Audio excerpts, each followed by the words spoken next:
বিশালগড় নারাউড়া এলাকায় চুরির হাত থেকে রক্ষা পেল এক পরিবার। দিন দুপুরে বিশালগড় নারাউড়া এলাকায় চিনু রানী ভৌমিকের বাড়িতে একাকিত্বের সুযোগ পেয়ে চোরের দল সুপারি গাছ পেয়ে ছাদের উপর দিয়ে এসে শাপল দিয়ে দরজার তালা ভেঙে প্রবেশ করার চেষ্টা করেন। এমন সময় বাড়ির পাশে থাকা অন্যান্য লোকেরা বিকট শব্দ পেয়ে চিৎকার শুরু করতেই চোরের দল পালিয়ে যায়। খবর পেয়ে ছুটে আসে বাড়ির লোকজন, খবর যায় বিশালগড় থানায়। দিন দুপুরে এই সমস্ত ঘটনার জন্য এলাকার এই নেশাগ্রস্ত কিছু যুবক জড়িত রয়েছে বলে অভিযোগ এলাকাবাসীর। নেশার টাকা জোগাড় করতেই নাকি দিনের আলোতে নেশাগ্রস্ত যুবকরা এরকম ঘটনা প্রতিনিয়তই এলাকায় সংঘটিত করছে।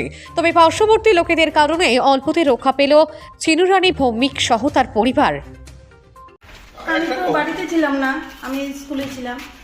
তো বৌমাও নাতিরে লিয়ে স্কুলে গেছে, তো ঘরে তালা টালা দিয়া টিয়া গেছি। বৌমা হেরে নিয়া এই স্কুল থেকে বাড়িতে আইছে। স্কুল থেকে বাড়িতে আসার পথে গেটটা খুলছে আর এই সামনের দরজাটা খুলছে। খুললে সাইরা ঘরে ঢুকবো এমন টাইমে দিয়ে লকারটা ভাঙ্গা, মানে ইয়ারা চেষ্টা করছে ভাঙ্গার জন্য, কিন্তু ভাঙতে পারছে না। আর উপরে সিঁড়ি দিয়া দরজাটা ভাঙ্গা তারপরে আয়া চেষ্টা করছে আর কি। এটা বিশালগড় নারাউড়া। আমি বিশালগড় দ্বাদশ শ্রেণী বিদ্যালয়। কিছু না, নিতে পারছে না। আমার নাম চিনু রানী ভৌমিক।